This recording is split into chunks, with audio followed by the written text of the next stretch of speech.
નમસ્કાર વિદ્યાર્થી મિત્રો, હું જીગર પ્રજાપતિ વિદ્યાશાલાની યુટ્યુબ ચેનલ પર આપ સર્વે વિદ્યાર્થી મિત્રોનું હાર્દિક સ્વાગત કરું છું. તો આજે વિદ્યાર્થી મિત્રો, આજે આપણે એક ટોપિક જોવાનો હતો. એ ટોપિકનું નામ છે ગતિના 3 નિયમો. ગતિના કેટલા નિયમો હતા? 3. એ નિયમો કોને આપ્યા હતા? તો જો તમને એક ચિત્રની અંદર ફોટો બતાવ્યો, થોડો ઝાંખો, બરાબર. તો કે એ ઝાંખો જે ફોટો તે કોનો અત્યારે ફોટો? તો કે ન્યૂટન. આ ન્યૂટનના જે ભાઈ હતા એમને કેટલા ગતિના 3 નિયમો આવ્યા હતા. અત્યારે મેં એક ફોટો લીધો અને ફોટાની નીચે તમે જોઈ શકો કે આ એક ન્યૂટન ભાઈ અને અહીંયા ઉપર એક સફરજનનું ઝાડ હશે ને એ સફરજન અહીંયા એ વાંચતા હતા, મોબાઈલ જોતા હતા, જે કરતા હોય, બરાબર. તો કે એ બેઠા હતા ત્યારે અહીંયાથી એક સફરજન નીચે પડ્યું અને આ નીચે કેમ પડ્યું એની ઉપરથી એમને શું કર્યું કે ન્યૂટનના 3 નિયમો શોધી લીધા. અને ન્યૂટનના જે 3 નિયમો હતા એમને લીધું. પ્રથમ નિયમ ન્યૂટનનો, બીજો નિયમ અને એક ત્રીજો નિયમ.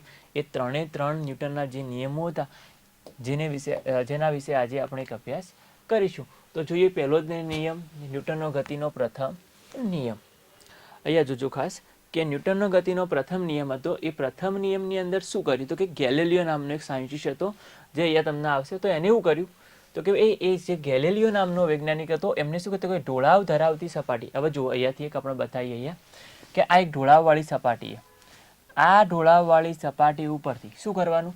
તો કે સપાટી ઉપરથી થતી વસ્તુઓના ગતિના અવલોકન ઉપરથી ગેલિલિયોએ તારણ કાઢ્યું હતું. શું કર્યું? તારણ. તો એના પહેલાં આપણે સમજીએ શું? તો કે તમે જુઓ અહીંયાથી આપણે એક ઢોળાવવાળી સપાટી ઉપરથી તમે પદાર્થને છોડી મૂકશો એટલે પદાર્થ શું થશે? નીચે આવવાનું. એ નીચે આવશે. અહીંયા બીજી કન્ડિશન, ઢોળાવવાળી સપાટી તો લીધી, પણ અહીંયાથી તમે જ્યારે પદાર્થને નીચે, પદાર્થ અત્યારે કઈ જગ્યાએ રહેલો? તો કે નીચે રહેલો. તો હવે એ પદાર્થને આપણે કઈ જગ્યાએ લઈ જવાનો? ઉપર તરફ. બે કન્ડિશન અહીંયા આપી હતી. કઈ? તો એકવાર ઢોળાવવાળી સપાટીની ઉપર દડો પડ્યો છે, કોઈ પદાર્થ હશે, દડો લો, બોલ, બરાબર. એ દડાને એકવાર તમે નીચે લાવો, મતલબ કે નીચે આવશે. અને એકવાર નીચે આવેલા દડાને તમારે કઈ જગ્યાએ લઈ જવાનો હતો? ઉપર તરફ લઈ જવાનો હતો. તો એની અંદર કયાની અંદર બળની જરૂર વધારે પડશે, કયાની અંદર બળ ઓછું લાગશે, એ પણ અહીંયા આપણે જોઈએ. પણ એના તારણ પહેલાં જોઈ લઈએ કે ઢોળાવ ધરાવતી સપાટી પરથી વસ્તુની ગતિના અવલોકન પરથી ગેલિલિયોએ તારણ કાઢ્યું. કયા વૈજ્ઞાનિકે કાઢ્યું? ગેલિલિયો. શું તારણ કાઢ્યું હતું? કે જ્યાં સુધી કોઈ બાહ્ય બળ ન લાગે, એટલે કોઈ વધારાનું બાહ્ય બળ ન લાગે ત્યાં સુધી વસ્તુઓ શું કરતી હોવી જોઈએ? અચળ ઝડપથી ગતિ કરે છે. જ્યારે લખોટી ઢોળાવવાળી સપાટી પરથી નીચે ગબડતી હોય ત્યારે તેનો વેગ શું થઈ જાય? વધી જાય. મેં તમને કીધું. શું કહેવામાં આગળ અહીંયા કે જે ગેલિલિયો નામનો એક સાયન્ટિસ્ટ હતો, એ ગેલિલિયો નામના સાયન્ટિસ્ટે શું કીધું? તો કે આ જે તમારી ઢોળાવવાળી જે સપાટી હતી એની પર તમે કોઈ દડાને આમ નીચે ગબડાવો. હવે એ સપાટી કઈ હતી? તો એમને બાહ્ય બળ ન લાગે. બીજું અહીંયા લખ્યું છે શું? તો જો ઘર્ષણ રહિત હશે, બરાબર. તો અહીંયાથી તમે કોઈ પદાર્થને અહીંયાથી નાખશો નીચે, તો પદાર્થ કઈ તરફ આવવાનો? નીચે તરફ આવશે. ત્યારે એના વેગમાં શું થાય? વધારો. હવે તમે એક વસ્તુ વિચારો, તમે અહીંયાથી પદાર્થને પકડી રહ્યા, આમ છોડી મૂકો, તો કે એ પદાર્થ નીચે તરફ તો ગતિ કરશે, પરંતુ એની અંદર જે બળ જોશે, બળની જરૂર કેવી પડશે? એકદમ ઓછી. તો આની અંદર બળ કેવું જોશે? એકદમ ઓછું. પરંતુ પદાર્થનો વેગ કેવો થશે? વધારે. જ્યારે આની અંદર તમે આ પદાર્થને તમે નીચેથી ઉપર લઈ જશો, નીચેથી ઉપર તરફ લઈ જશો, તો બળ કેવું આપવું પડશે? વધારે. પરંતુ વેગ કેવો થશે? ઓછો થતો જોવા મળશે. એ પણ તારણ છે કે જ્યારે લખોટી ઉપર તરફ ગતિ કરે ત્યારે તેનો વેગ શું થશે? ઘટશે. એનો મતલબ કે અહીંયા બળ વધુ આપ્યું છતાં એનો વેગ કેવો થઈ ગયો? ઓછો. તો આકૃતિમાં દર્શાવ્યા મુજબ બંને બાજુ ઘર્ષણ રહિત આદર્શ સમતલ ઢળેલી સપાટી ઉપર એક લખોટી કેવી અત્યારે સ્થિર હતી. હવે બીજો પણ અહીંયા એક ખાસ પોઈન્ટ હતો કે આની અંદર એમને શું કર્યું? તો કે આ ફિગરની અંદર અહીંયાથી તમે કોઈ પદાર્થને ગબડાવશો. હવે તમે ગબડાવશો એટલે એ પદાર્થ શું કરશે? એટલી જ ઊંચાઈ પ્રાપ્ત કરશે. અથવા એટલું કહી દો કે તમે જેટલા ઊંચાઈથી ગબડાવી છે બંને અત્યારે ઢાળ સમાન હશે. અત્યારે ઢાળ કેવાય? શરૂઆતની અંદર સમાન હશે. તમે અહીંયાથી ગબડાવશો તો એ પદાર્થ શું થશે? એટલી ઊંચાઈ પ્રાપ્ત કરશે. પરંતુ જેમ જેમ એ ઢાળ એટલે કે એનો ખૂણો, નમન કોણ તમે જેમ ઘટાડતા જશો, જેમ એનો ખૂણો તમે શું કરતા જશો? ઘટાડતા જશો, એમ એ પદાર્થને તમે જુઓ શું કરવું પડશે? તો એ પદાર્થને તમારું અંતર કેવું કાપવું પડશે? વધારે. પદાર્થને અંતર કેવું કાપવું પડશે? વધારે. અને એના પછી એકવાર શું કરવાનું? લાસ્ટની અંદર એવું કર્યું કે આ જે નમન કોણ, આ જે ખૂણો હતો, આ ખૂણો ઘટાડી ક્રમશઃ કેટલો કરી દો? 0. મતલબ કે સમતલ સીધું કરો ત્યારે એ લખોટી અચળ વેગથી, અચળ ઝડપથી શું કરશે? ગતિ કરવા માંડશે. પણ ક્યારે? કે જો સપાટી ઘર્ષણ રહિત હોય ત્યારે તો હવે જોઈએ આની અંદર પહેલા નિયમ પ્રથમ જોઈએ. પ્રથમ નિયમની અંદર શું કીધું આની અંદર? તો કે ભાઈ આ પ્રથમ નિયમ આપણી અંદર એવું કીધું કે ગતિનો પ્રથમ નિયમ કે જ્યાં સુધી કોઈ વસ્તુને, હવે આ કોઈ વસ્તુ હશે એ વસ્તુને જ્યાં સુધી તમે શું ના આપો તો કે ભાઈ બાહ્ય બળ વડે અવસ્થા બદલવાની ફરજ ન પડે ત્યાં સુધી દરેક વસ્તુ પોતાની સ્થિર અવસ્થા અથવા કે સૂર્યપથ પર નિયમિત ગતિની અવસ્થા જાળવી રાખશે. એટલે કે એ પદાર્થ ઉપર તમે જો કોઈ પ્રકારનું બાહ્ય બળ ન આપતા હોય તો એ પદાર્થ તમારો જે હશે એ પદાર્થ તમારું જો ગતિમાં હશે તો ગતિમાં અથવા સ્થિર, અત્યારે આપણું સ્થિર અને સૂર્યપથ ઉપર નિયમિત ગતિની અવસ્થા જાળવી રાખશે. બરાબર. બીજું, વસ્તુ પોતાની ગતિની અવસ્થામાં થતા પરિવર્તનનો શું કરશે? વિરોધ કરશે. અને સમગ્ર ત્યાં કોઈ વસ્તુની સ્થિર અવસ્થામાં રહેવાની ખાસ જો જોઈએ. જડત્વ કોને કહેવાશે? આ જડત્વ કે કોઈ વસ્તુની સ્થિર અવસ્થામાં રહેવાની કે નિયમિત વેગથી ગતિમાં રહેવાની પ્રકૃતિને શું કહેશે? જડત્વ કહેશે. જો એ પદાર્થ સ્થિર હોય તો સ્થિર અથવા નિયમિત વેગથી ગતિ કરતો હોય તો નિયમિત વેગથી ગતિ કરતો હોવો જોઈએ. આ પ્રકારની જે પ્રકૃતિ હશે એ પ્રકૃતિને શું કહેશે? જડત્વ કહેશે. અને આ જડત્વના જે નિયમ હતો, બરાબર, જડત્વની વ્યાખ્યા જે લાવી એ વ્યાખ્યા કયા નિયમ પરથી લાવી? તો કે ગતિના પ્રથમ નિયમ પરથી, ન્યૂટનના ગતિના પ્રથમ નિયમ ઉપરથી. એટલે કે ન્યૂટનનો ગતિનો જે પ્રથમ નિયમ હતો એને કયો નિયમ કહેવાશે? તો ખાસ યાદ રાખવાનું કે ન્યૂટનના ગતિના પ્રથમના નિયમને જડત્વનો નિયમ પણ કહેવામાં આવશે. ખાસ કે ન્યૂટનનો ગતિનો જે પ્રથમ નિયમ હશે એ પ્રથમ નિયમને કયા નિયમ તરીકે ઓળખવામાં આવશે? તો ન્યૂટનના ગતિના પ્રથમ નિયમને જડત્વના નિયમ તરીકે ઓળખવામાં આવશે. બીજું કે જે ન્યૂટનનો ગતિનો પ્રથમ નિયમ હતો એ બળની વ્યાખ્યા આપે છે. આ ખાસ યાદ રાખજો, બે લાઈન કે ન્યૂટનનો ગતિનો પ્રથમ નિયમ એ શું આપશે? તો કે ન્યૂટનનો ગતિનો પ્રથમ નિયમ એ બળની વ્યાખ્યા આપશે. ન્યૂટનના ગતિના પ્રથમ નિયમને કયા નિયમ તરીકે ઓળખવામાં આવશે વિદ્યાર્થી મિત્રો? તો કે જડત્વના નિયમ તરીકે. બીજું કે ન્યૂટનનો ગતિનો જે પ્રથમ નિયમ હશે કોની વ્યાખ્યા આપશે? બળની વ્યાખ્યા આપશે. નિયમ પણ ખાસ કરવાનો નિયમ કયો હતો? તો કે જ્યાં સુધી કોઈ વસ્તુને તમે બાહ્ય બળ વડે અવસ્થા બદલવાની ફરજ ન પડે ત્યાં સુધી દરેક વસ્તુ પોતાની સ્થિર અવસ્થા અથવા સૂર્યપથ પર નિયમિત ગતિની અવસ્થા જાળવી રાખશે. અને જડત્વ કોને કહેવાશે? તો એ પદાર્થ સ્થિર હોય. જો અહીંયા લખ્યું છે સ્થિર અવસ્થામાં રહેવાની કે નિયમિત વેગથી ગતિમાં રહેવાની પ્રકૃતિને શું કહેવાશે? પદાર્થનું જડત્વ કહેવાશે. જોઈએ વિદ્યાર્થી મિત્રો નેક્સ્ટ. હા, હવે જુઓ જડત્વ તથા દ્રવ્યમાન, ઇનર્શિયા એન્ડ માસ. તો કે હવે જડત્વ, તો જડત્વની અંદર આપણે જોઈને કે કોને કહેવાશે? તો કે સ્થિર અવસ્થા, જે પદાર્થ હશે પોતાની સ્થિર અવસ્થા અથવા અચળ વેગથી ગતિની અવસ્થા જાળવી રાખશે. તો બરાબર, તો એના આપણે શું કહેશે? જડત્વ. તો એ જોઈએ કે ભાઈ પ્રત્યેક વસ્તુ પોતાની ગતિની અવસ્થામાં થતા ફેરફારનો શું કરે? વિરોધ. કોઈ પણ પદાર્થ હોય પોતાની ગતિની અવસ્થામાં, તમે જે પોતાની ગતિની અવસ્થા હશે એમાં શું કરશે? વિરોધ કરશે. જો તે પદાર્થ સ્થિર અવસ્થામાં હોય તો શું રહેશે? સ્થિર રહેશે. ખાસ જો એ પદાર્થ સ્થિર અવસ્થામાં હોય તો સ્થિર, અને ગતિમાન અવસ્થામાં હોય તો તે સતત શું રહેશે? ગતિમાં રહેતો જોવા મળશે. ને વસ્તુના આ ગુણધર્મને તેનું શું કહેવાશે? જડત્વ કહેવામાં આવશે. ખાસ શું કીધું? કે જો સ્થિર અવસ્થામાં હોય તો કેવો રહેવો જોઈએ? પદાર્થ સ્થિર રહેવો જોઈએ. અને જો ગતિમાન અવસ્થામાં હોય તો એ શું કરતો હોવો જોઈએ? સતત ગતિ કરતો હોવો જોઈએ. તો વસ્તુનો આ જે ગુણધર્મ હશે એ ગુણધર્મને શું કહેવાશે? જડત્વ કહેવાશે. અહીંયા જો ભારે અથવા વધારે દળદાર વસ્તુઓનું જડત્વ કેવું હોય? વધારે. હવે એ રીતના કહેવામાં આગળ કે એક આ તમારો અહીંયા ફિગર દોરો, એક આ હાથી અને આ એક આ બાજુ બિલાડી.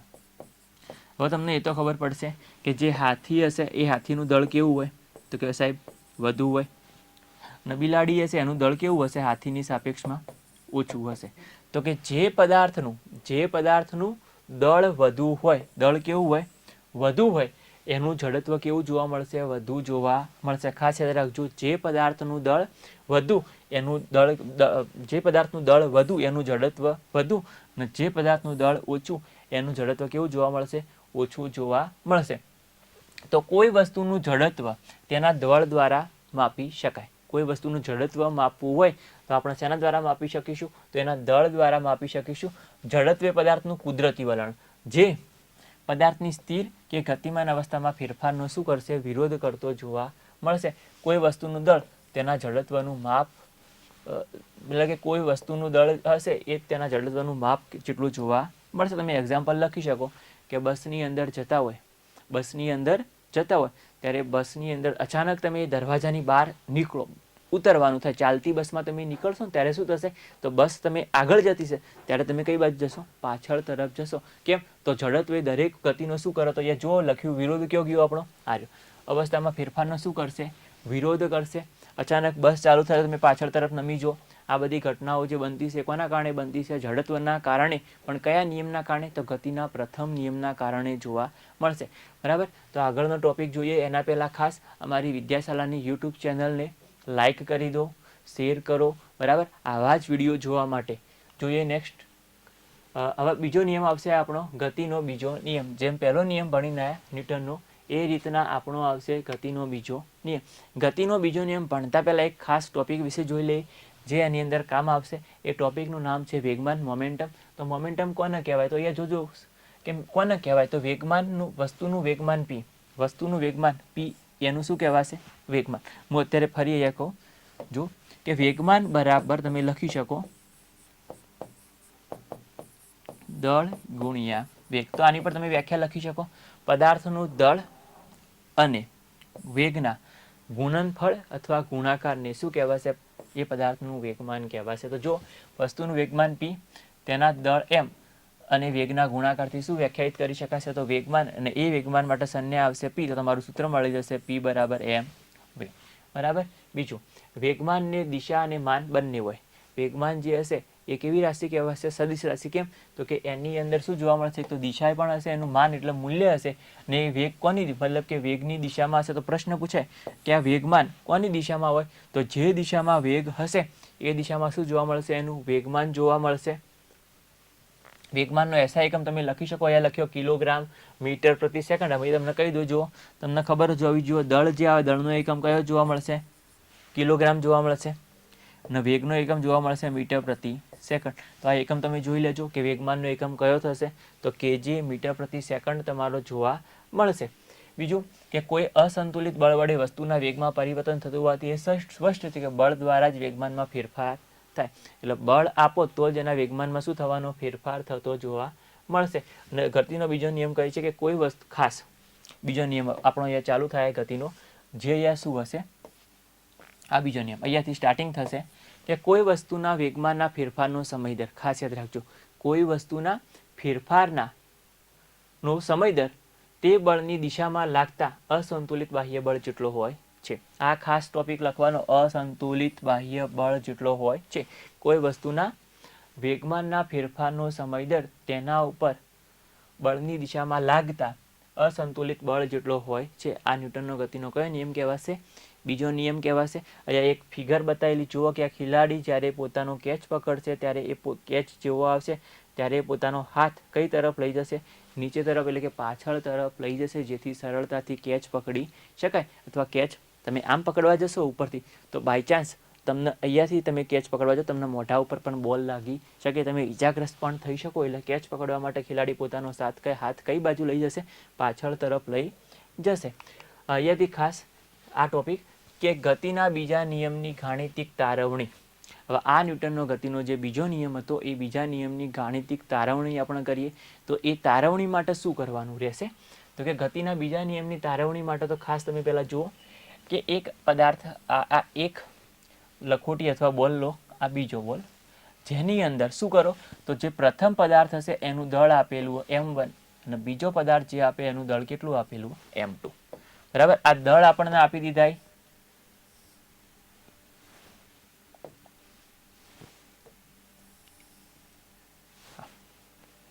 આ m1 m2 બંને પદાર્થના દળ આપી દીધા. પ્રથમ પદાર્થ જે હશે એનો વેગ u1 અને બીજા પદાર્થનો વેગ કેટલો આપેલો? u2. બંનેનો કયો વેગ આપેલો? તો કે પ્રારંભિક વેગ આપેલા. શરૂઆત ખાસ સમજો, બે પદાર્થ આપેલા, બંને પદાર્થનું દળ, એમાં એક પ્રથમ પદાર્થ છે એનું દળ m1, એનો વેગ કેટલો આપેલો? u1 આપેલો.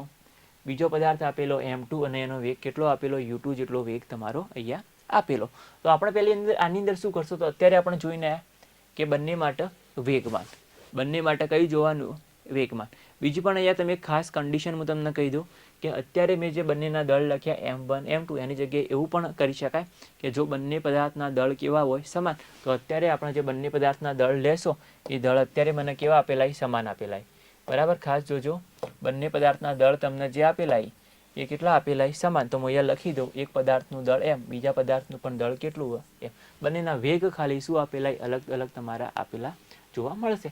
હવે તમે આનું વેગમાન લખો. તો આની માટે વેગમાન લખીએ P1. હવે P1 બરાબર તમે સૂત્ર ભણીને આવ્યા શું હતું? M × V. તો આનું દળ M આપેલું અને આનો વેગ U1. એ જ રીતના આનું વેગમાન લખીએ P2 બરાબર આનું દળ M અને વેગ કેટલો આપેલો? U2. તમારો આટલો વેગ આપેલો જોવા મળશે. હવે બંને માટે વેગમાનનો ફેરફાર લઈએ તો કે વેગમાનનો ફેરફાર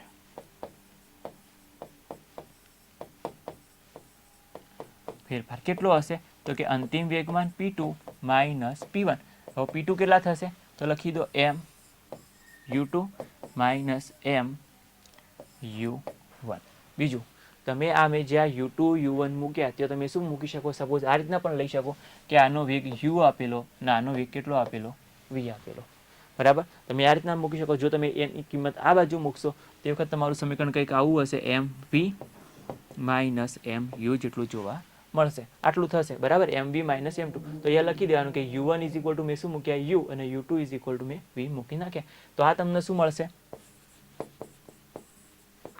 વેગમાનનો ફેરફાર કેટલો હશે? તો કે આટલો જોવા મળશે. હવે તમે આની અંદરથી M કોમન લઈ લો તો M V માઇનસ U. તો આ વેગમાનનો ફેરફાર મળી ગયો. વેગમાનનો ફેરફાર. હવે વેગમાનના ફેરફારનો સમય દર જોતો હોય ખાસ તો હું બંને શું કરું? વેગમાનના ફેરફારનો સમય દર લાવવા માટે હું આને શું કરી નાખું? T વડે ભાગી નાખું. તો લખી શકાય. ચાલે છે, કરી છે અહીંયા વેગમાનના ફેરફારનો સમય દર એ જો લખીએ શોર્ટમાં જ લખી દઉં કે સમય દર તમારો જે હશે એ સમય દર શું હશે? તો M V માઇનસ U સમય દર ભાગ્યા શું કરવાનો? T મૂકવાનો રહેશે. આટલું કરી નાખ્યું મેં. તો કે M V minus U by T. હવે આપણે શું કરવાનું? તો કે ભાઈ ન્યૂટનના ગતિના બીજા નિયમનું ગાણિતિક સ્વરૂપ આપણે અહીંયા તારવવાનું. તો હવે એ જે સૂત્ર લાવવાનું એ આપણે એકદમ નજીક આવી ગયા. ભાઈ સૂત્રની નજીક આવી ગયા. તો હવે તમે આની અંદર શું કરો? તો કે અહીંયા તમારો જે સમય દર હશે વેગમાનના ફેરફારનો સમય દર, ખાસ વેગમાનના ફેરફારનો સમય દર એટલે F is equal to P by T, જેને કહેવાશે બળનો આઘાત.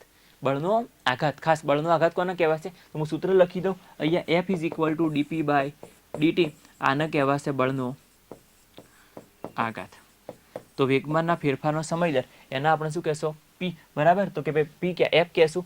તો હવે આની અંદર F લખતા પહેલા તો શું કરીએ? તો F ચલે છે અહીંયા ખાસ M. હવે અહીંયા મારે શું મૂકવાનું? તો V minus U by T. તો તમે અચળ પ્રવેગી ગતિના જે સમીકરણ હતા એ જો તમને આવડતા હોય તો તમે શોધી શકો. તો કે આપણા પણ સૂત્ર હતું V બરાબર U પ્લસ AT. શું હતું? V બરાબર U પ્લસ AT. તમે આની અંદરથી શું કરો? તો આપણે આ પ્લસ હશે આ બાજુ લઈ જાઓ તો શું થશે? માઇનસ. તો V માઇનસ U બરાબર AT. આ T કયો આપો? ડિવાઈડમાં આપો. તો V minus U by T is equal to તમે શું લખી શકશો? A લખી શકશો. તો અહીંયા તમે A લખી દો. તો A લખી દેશો તો આની જગ્યાએ શું આવશે? A આવી જશે. અહીંયા F ચલે છે આવશે. ચલે છે તમે જ્યારે દૂર કરશો ત્યારે કંઈક અચળાંક આવશે. એ અચળાંક તરીકે અત્યારે આપણે શું મૂકી નાખ્યો? K. કેટલો મૂકી દીધો? K મૂકી નાખ્યો. હવે આની અંદર જો K ની કિંમત પ્રયોગો પરથી તેમને સાબિત કરી કે K ની કિંમત કેટલી લેવાની? 1. તો તમે ડાયરેક્ટ 1 મૂકી દો અત્યારે તો F ઇઝ ઇક્વલ ટુ સૂત્ર મળી જાય. અને આ F is equal two M એ સૂત્ર એ ન્યૂટનના ગતિના બીજા નિયમનું સૂત્ર કહેવાશે. તો ન્યૂટનનો ગતિનો જે બીજો નિયમ હતો એ બળનું શું આપશે? તો કે બળનું મૂલ્ય. જ્યારે પ્રથમ નિયમ આપણને શું આપતો હતો? બળની વ્યાખ્યા આપતો હતો. એ રીતના બીજો નિયમ હશે બળનું મૂલ્ય આપશે. F ઇઝ ઇક્વલ ટુ તમે લખવું તો K ઇઝ ઇક્વલ ટુ તમે લખી શકો. K ના સબ્જેક્ટ કરશો તો F અપોન શું લખાશે? M ઇન્ટુ એ તમે કરો આ રીતના. સપોઝ કે K ના સબ્જેક્ટ કરો તો શું મુકાશે? F upon MA. હવે જો પદાર્થ ઉપર લાગતું બળ કેટલું હોય? 1 ન્યૂટન હોય તો અહીંયા 1 મૂકી દો. એ પદાર્થનું દળ 1 kg હોય અને કેટલો પ્રવેગ ઉત્પન્ન થતો હોય? 1 મીટર પ્રતિ સેકન્ડ સ્ક્વેર જેટલો જો પ્રવેગ ઉત્પન્ન થતો હોય તો K ની કિંમત તમે કેટલી લખી શકો? 1 લખી શકો. તો અહીંયા બધાની કિંમત 1 ન્યૂટન, અહીંયા 1 kg હોય, 1 મીટર પ્રતિ સેકન્ડ સ્ક્વેર હોય તો આનો જવાબ તમને કેટલો મળશે? 1 મળશે. તો પ્રયોગો પરથી K તમે કેટલો લખી શકો? 1 લખી શકો. તો તમને અહીંયાથી શું મળી જશે? F is equal two M એ તમે સૂત્ર સાબિત કરી શકશો. તમે આ મેથડ કરો અથવા આની અંદર તમે એવું કરી શકો કે મેં જે આ u1 u2 લીધા હતા, બરાબર. u1 u2 તમે જે લખ્યા હતા એની જગ્યાએ તમે શું કરી શકો, તો કે એની જગ્યાએ તમે v અને u લઈને કરો તો પણ એનું એ થવાનું, બરાબર. આટલું તમે કરી શકો. ખાસ યાદ રાખજો, ન્યૂટનના ગતિના બીજા નિયમનું સૂત્ર કયું આવશે, તો કે F = ma. માં પણ યાદ રાખી શકો શોર્ટમાં, બરાબર. તો કે F = તમે ma પણ લખી શકો, ન્યૂટનનો ગતિનો બીજો નિયમ, બરાબર. જોઈએ નેક્સ્ટ. હવે આવી ગયો ન્યૂટનનો ગતિનો ત્રીજો નિયમ. હવે આ ત્રીજા નિયમની અંદર શું જોવા મળશે, તો ત્રીજા નિયમની અંદર શું દર્શાવે કે જ્યારે એક વસ્તુ બીજી ઉપર બળ લગાડે, એટલે તમે કોઈક છોકરાને લાફો, મતલબ કે તમે તમારા ફ્રેન્ડને લાફો મારો, એ તત્કાલ તમને બીજો લાફો ફટકાર દે. તો કે એક વસ્તુ બીજી વસ્તુ પર બળ લગાડે છે ત્યારે બીજી વસ્તુ પણ તત્કાળ શું વર્ક કરે, પહેલી વસ્તુ પર બળ લગાડતો હોવો જોઈએ, બરાબર. તો આ બંને બળો હંમેશા સમાન મૂલ્યના, ખાસ બંને બળો કેવા હોવા જોઈએ, સમાન મૂલ્યના, યાદ રાખજો. અને દિશા પરસ્પર કેવી જોવા મળશે, વિરુદ્ધ જોવા મળશે. અહીંયાથી જોજો બીજું આવશે, આ બળો અલગ અલગ મૂલ્યના, અલગ અલગ વસ્તુઓ પર લાગશે, તે કદાપી એક વસ્તુ ઉપર લાગતા ન હોય શકે. ખાસ આ નિયમની અંદર આ કહેવા માંગે કે તમે એક વસ્તુ ઉપર, એટલે કે એક વસ્તુ ઉપર તમે બળ લગાડશો તત્કાળ એ વસ્તુ તમારા ઉપર પણ બળ લગાડશે. એ બળ કેવું હશે, બળના મૂલ્યો સમાન, પરંતુ એમની દિશા કેવી હોવી જોઈએ, વિરુદ્ધ જોવા મળશે.